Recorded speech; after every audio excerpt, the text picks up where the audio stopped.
wanawadanganya ili wawajistre. Kitu ninawaomba ni kimoya, mwambie wenye walijificha kwa manyumba, uzalendo FARDC watoke. Mnanipata vizuri? Ndio. Kwa sababu wako ndani ya manyumba. Ndio.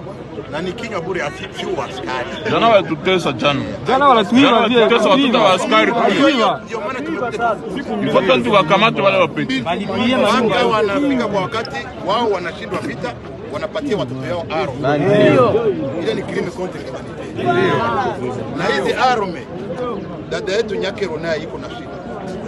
Wakati anakuwa iko kwa blanketi na bwana yake Tshisekedi, kwa nini akumwambia bunduki nabeba koti zitaleta shida? Ndio.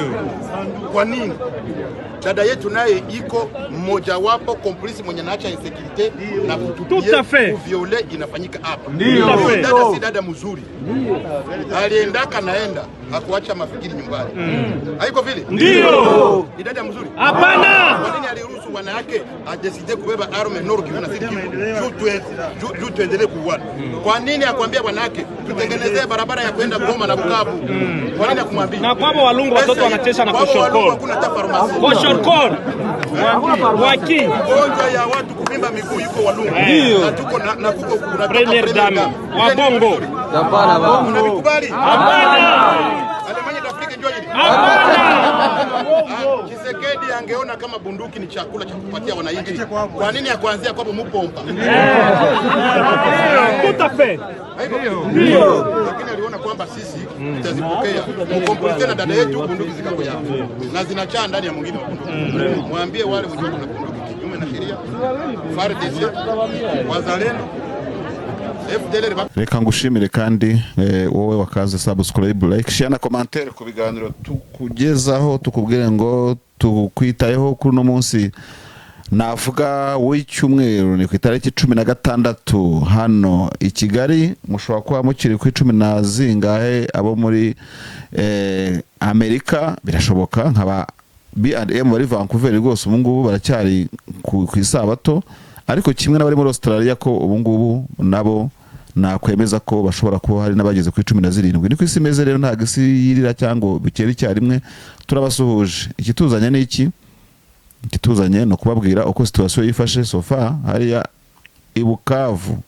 Ibukavu isasu riravuza ubuhuha, ari nako M23 itanga umucyo ibwira abantu iti rwose muhumura ubu twahageze tuje kubakiza ubwesikoro bwa Tshisekedi, ndetse no kuba Tshisekedi yari guha imbunda abaturage ati baraje babiryore kandi babisubize.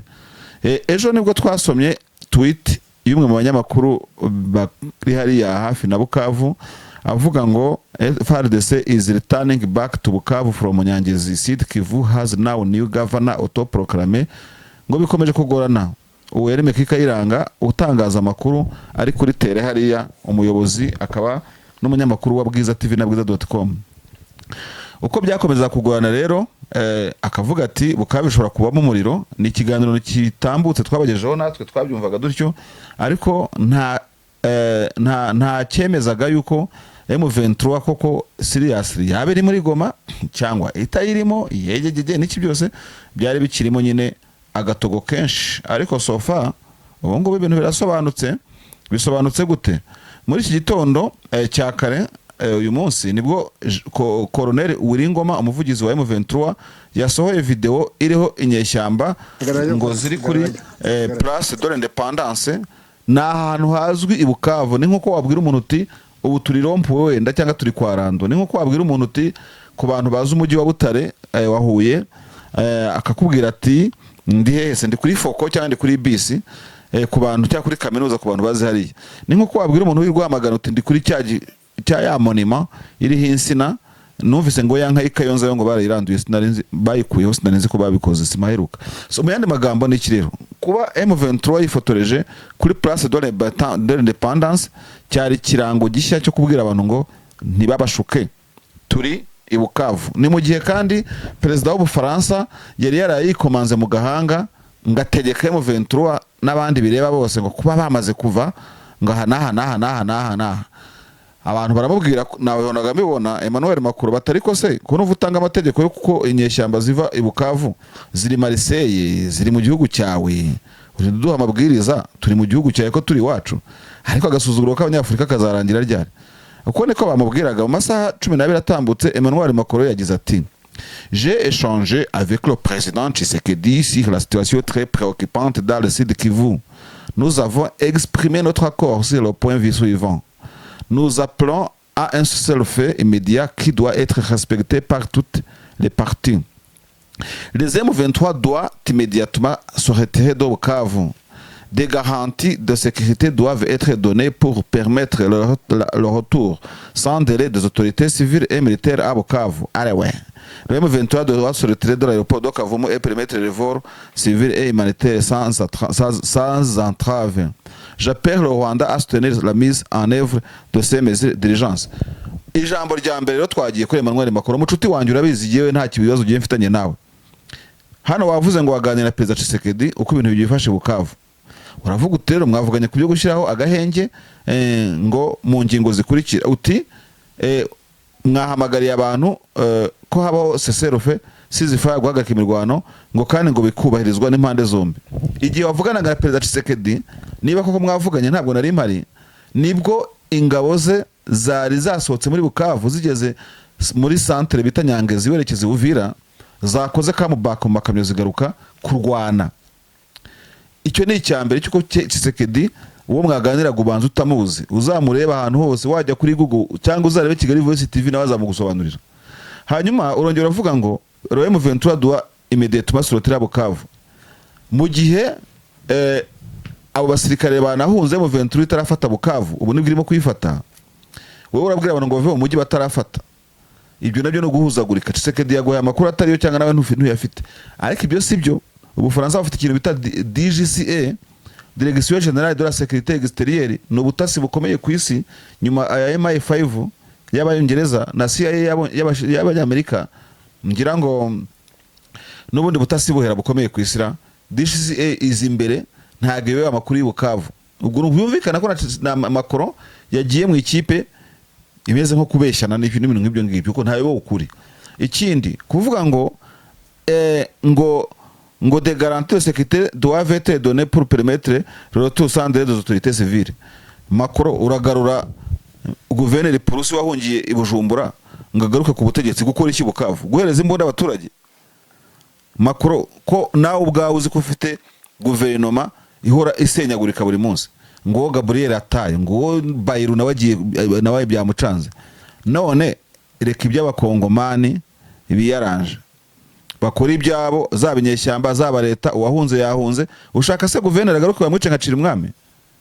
Ntabwo ibyo byavamo. Abantu dukwiye kumva ko ntabwo Afurika itegekwa n'Uburayi namba.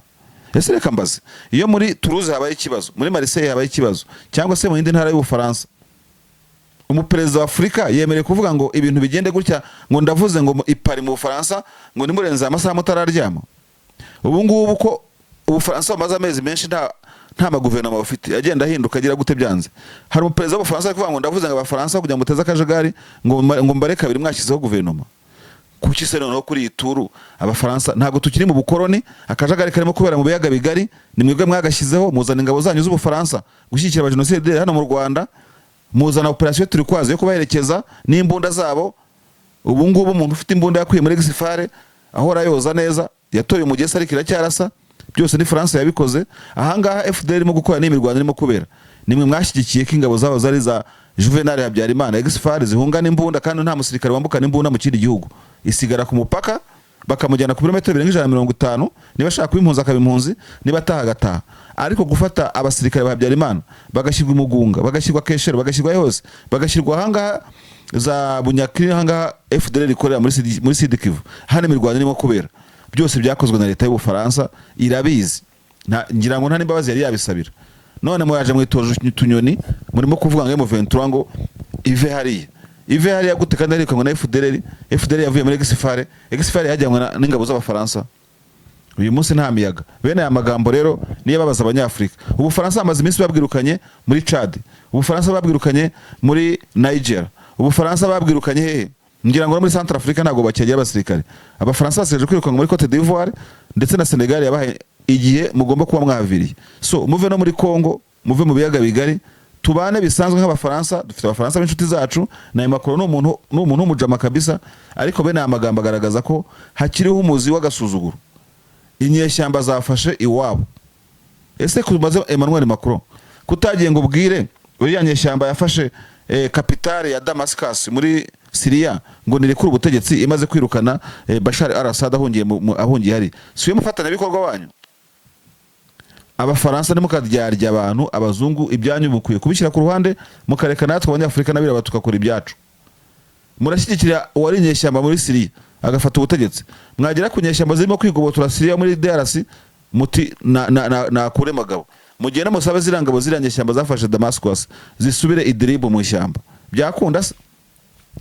Abantu bakurikiye Kigali Voice TV babyumve neza. Ntabwo Afurika itegekwa n'Uburayi. Ubutegetsi buri kuri telekomande bwararangiye. Ngaho noneho muzane ingabo zanyu kurwana na M23 maze turebe. Inkotanyi nizabarasiza mukarange mugata umutwe niko 157 ntibarasiye Isovu hariya muri Huye cyangwa wagira ngo sinari impari. Ibyo ngibyo mujye mubifashe hasi. Ikibuga cyahindutse hano. Reka nayo gutongana n'Ubufaransa kuko izi ntonganya zanjye ntaho zangeza kabisa. Ndumva natsindwa bibaye ngombwa ubuse ndimo gutongana n'igihugu. Ibibazo Marishal arimo gutongana Macron n'ukuri. Reka ndekera aho ngaho cyo kwa ndabisomye ndabirambiwe. Ngo aeroport ya Kavumu irekure. Na aeroport ni Charles de Gaulle barekura. Niba fata Charles de Gaulle uzabwire bayirekure. Ndabizi muri urugamba ntabwo nzabura abanshyigikira. Reka turebe watch AFC M23 fighters spotted Rusizi at Rusizi 1 border post amid the port of Bukavu Kabucha. Inyeshyamba za M23 zirimo kwidegemera no kwifata amaserefi kuri Rusizi ya mbere. Reka tubone.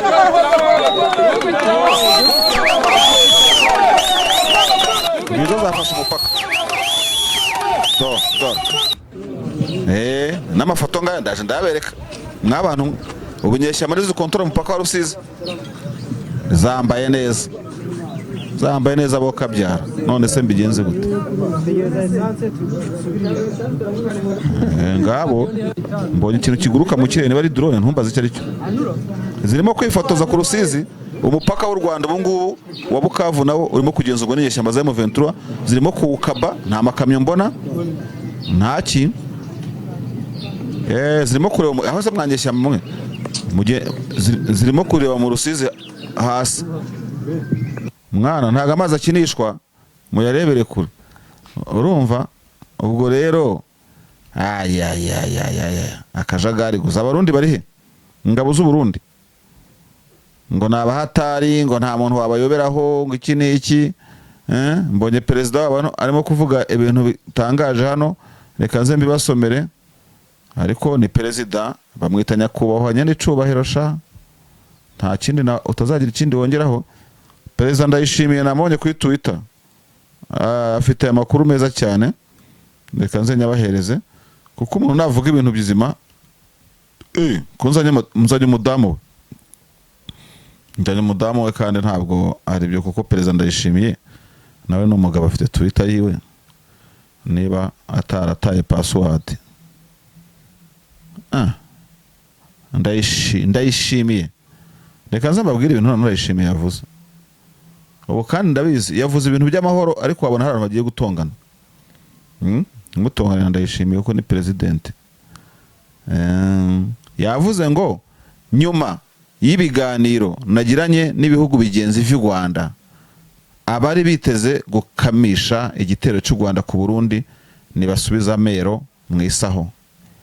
Ariko abarundi b'umutima mwame mugavye kuko nta uzi umunsi w'igisuma. Yaravuze neza rero avuga ati ati by'imigwano navugaga n'u Rwanda ati ndabona ko bitavamo kabisa. Aho yaravuze neza. None arakita abantu ibisuma.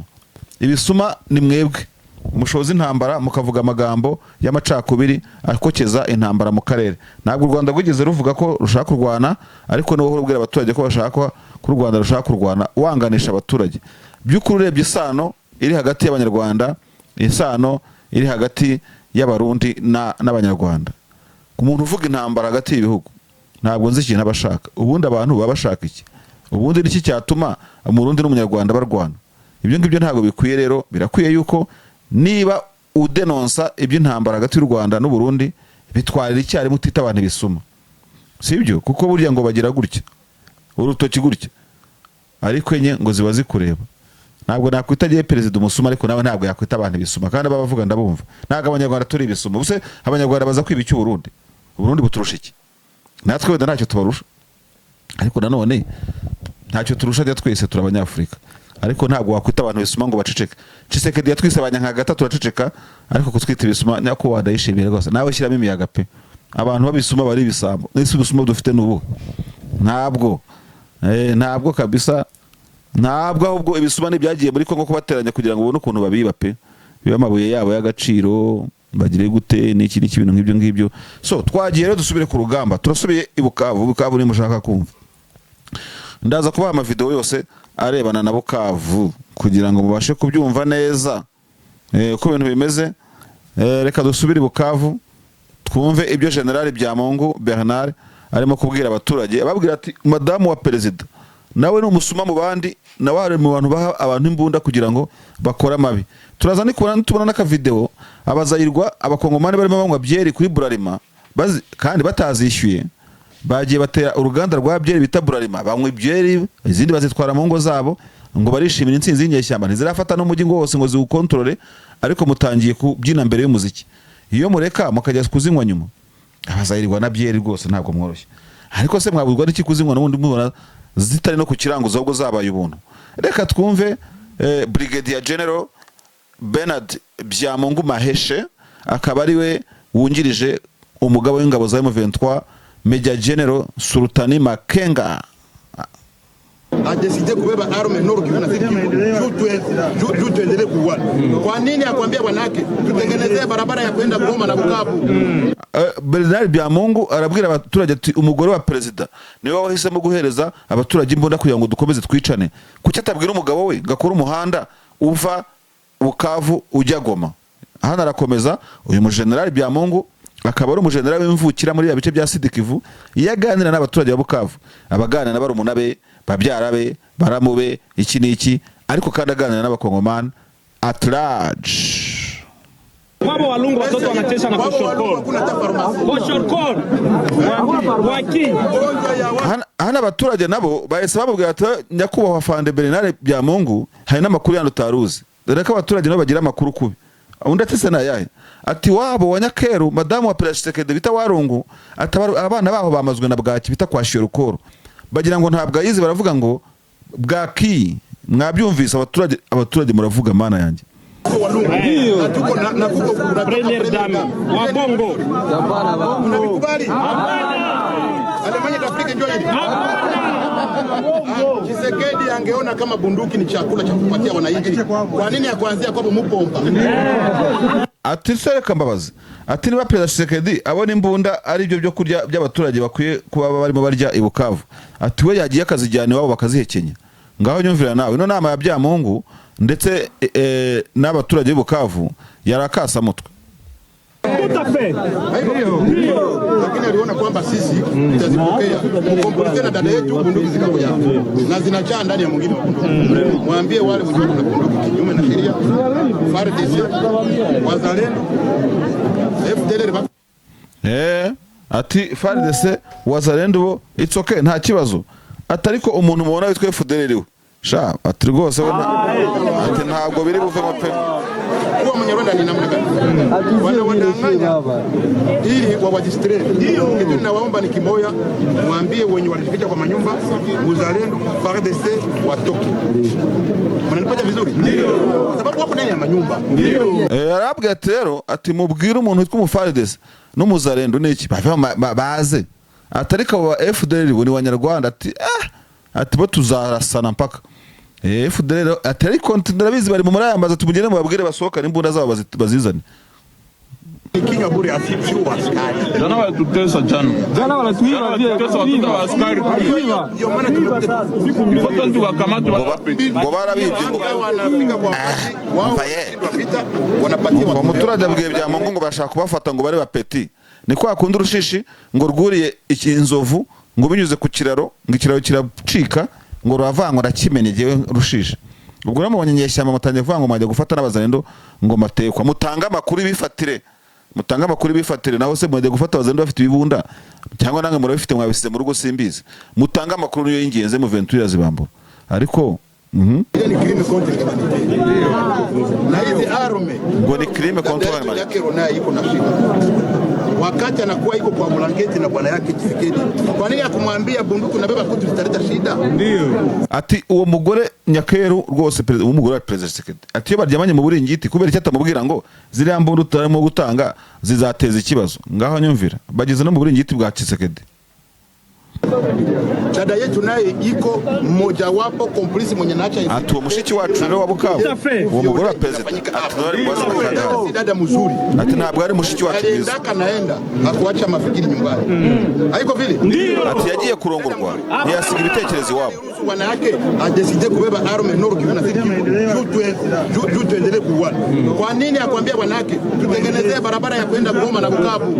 Kwa nini akumwambia iyi nama irakomeye kuko nta muntu uyoboye Mahesha aravuga turajya bakavuga ibyabo tuko na kuko Premier dame wa Bongo ngo mubeshyi n'umugabo koto Alemanya d'Afrique ndio hili ngo kuko mu buntu budage bwa Afrika ngo nuko bwa kabaye bumeze. Kwa nini akuanzia kwa mupomba Tshisekedi yabwiye abaturage ko aje kubaka Kongo kaba nk'ubudage bwa Afrika ati yiri ngo Alemanya d'Afrique bababwiye na zinacaa ndani ya mwingine video ndazibaha video ndazibaha ariko banzinga ari kwa Munyarwanda ni namna gani? aha reka twumve hano abaturage baingie tu tunateseka tunahangaika ngo ni bayizire ngo giye twababariye kirahagije Yesu we ni ingabo nyinshi cyo kora zirimo kuvangavanga zihuye n'inta bapiga amasasi zihuye n'intama n'inka mama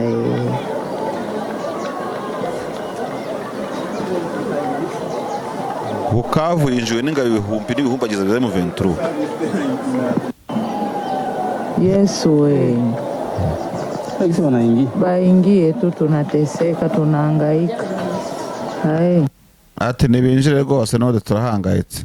Hanyuma hano raka video nako k'abasirikare barimo bahunga umuzana kabagejeje hejo bahunga Tshisekedi bagenda bamutokinga bafite ata mema ngwa kimaka poete talaka mema ngope erimo kwa lobanga aba barahunze atalaka bahunze Tshisekedi barigendeye n'amamodoka yawe y'intambara ariko yitwara yibonye ejo talaka kamwa izate to décrocher to que vers Uvira ati twebwe turagiye mpaka kugera Uvira Bukavu déjà aéroport c'est baby mawatro ati hari yaho mbeze nabi Bukavu ati turayitaye tuyireba si ya trop ngo tufite impungenge zikomeye tuke vers Uvira soto mwepa mwe soto kuta babato to mati to Kalemi uyu nguyu ngo ntagazagarukira na Uvira ati no kuzako harimo umusaza mana yanjye uriya musaza ntabwo yagwara mwana mboka kameze nk'uwitukuje aha ndagiye des vidéos circulant sur les réseaux sociaux ce dimanche matin montrent des colonnes de M23 dans certains coins de la ville de Goma. Uyu ni umunyamakuru Kabumba avuga ati amavideo arimo kugaragara inyeshyamba zinjira mu mujyi wa Goma ziturutse mu mpande zose imirongo miremire yazo. Reka twumve.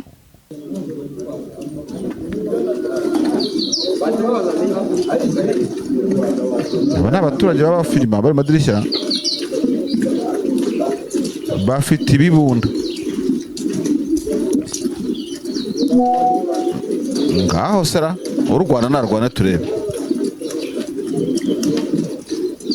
arwana saruwe arwana ruhe koko ntago bishoboka abandi barimo kwiba abaturage barimo kwiba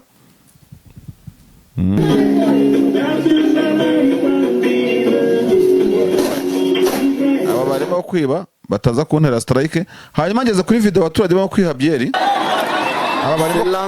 C'est l'entrée du M23 à Bukavu. Ariko ubwo binjira kose barimo kwiba population. Barimo kwiba inzoga. Ici nous sommes précisément à Bwindi, Bwindi, commune de Bagira.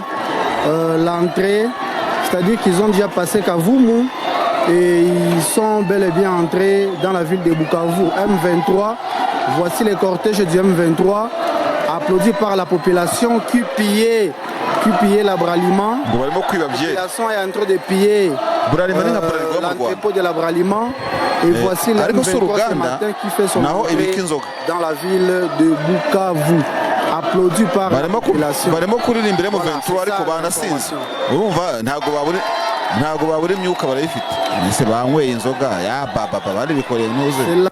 Aha tugeze kuri video nayo ndaza kuyibereka aho abaturage barimo guha M23 bishobora kuba ari amata. Ndabona ari famille imwe rwose ivuga iti ntihagire ntimunyura ahangaha mutisha akanyota mukomeze urugamba. Abandi barimo kugotomera bavuga ati se ubundi bitwaye iki nta birenze. Urumva muduhe twinywere none se ubundi koko ikibazo kiri hehe? Ndimo kureba ahangaha I don't know niba hari amajwi yayo ngo tubashe kumva niba hari ibyo bavuganaga. Reka twumve nabo. No mukecuru urimo kuba amata.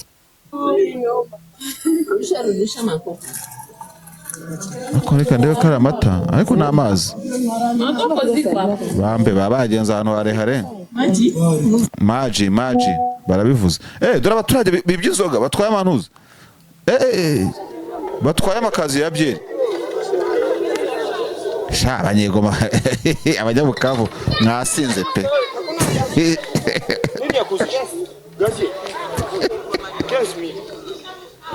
Batagenda kuzigurisha 15 miliyari. Aha hano hari umugore ufite ikureti ya Primus arimo kuzigurisha ku muhanda avuye kuziba. Ko mbonye zimeze iza kubona Mitsingi. Nka rero. Nini yakuze? Gazi. 15000. Igisambo bitagarati. Nacyo ntumvise mu bikoreye. Ariko mana yanjye. Nta kundi bagende bazimwe none se.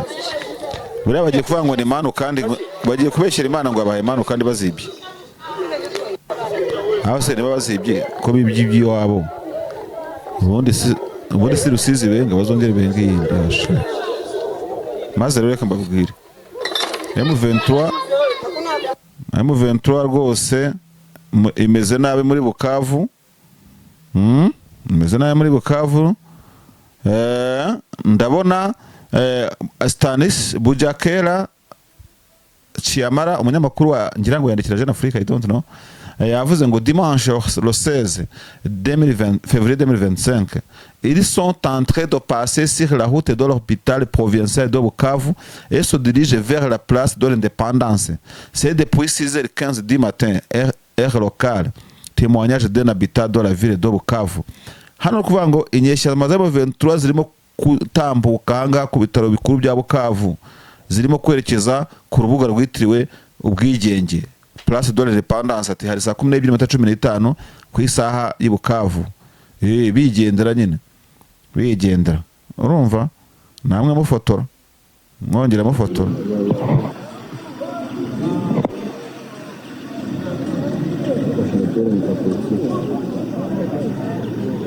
Bari mu modoka y'intambara ariko bandi bari n'amaguru n'imizigo. Izi nyeshyamba zishobora kuba zigenza urugendo ahantu harehare. Urabona zacotse pe. No kugenda zacotse ariko uzishoraho ziramurahiraho twinikaga duraho nibereye. Ya azishoraho se namunagane. Ntago yazishoraho ngo bishoboke.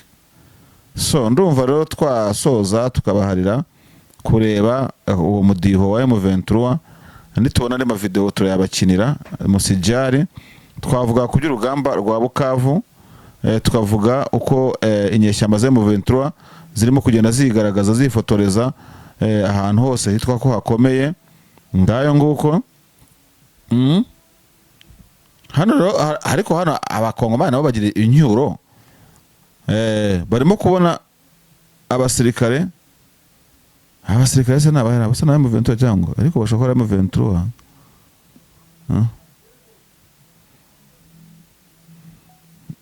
None abaturage babonye inyeshyamba za M23 batangira kuvuga ngo ntubona abasirikare ahubwo ngo baberewe ngo abasirikare ngo bahumura perfume. nahise ubwo mwagiye kubihumuriza murabumva nange mureke ibintu by'intuza. Ndabona rero RBA ikinyamakuru gitangazamakuru cy'u Rwanda cyemeza ko guhera muri iki gitondo ku cyumweru abasirikare ba M23 nibo bari kugenzura umupaka wa Rusizi ya mbere ku ruhande rwa RDC, ni mu gihe abakozi bashinzwe abinjira n'abasohoka ba leta kuwa gatanu bataye umupaka ngo bagahunga. Ndabona amafoto ahari, nimuze kuvuga rero ngo nguki.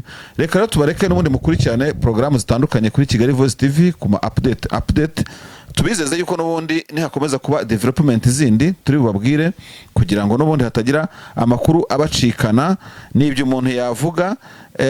Hano rero abanyamakuru bashimangira rwose ko inyeshyamba za M23 arizo zigenzura umujyi wa Bukavu, ubwo nta zindi mpaka zihari uyu munsi.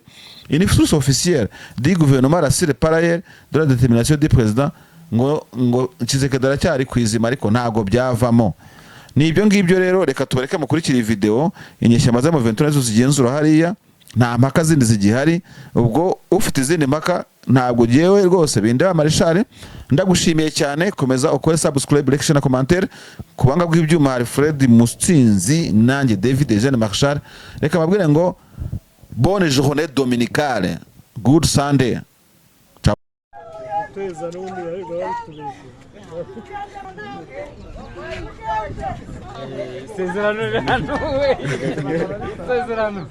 No, the journalists are the one who are given the permission.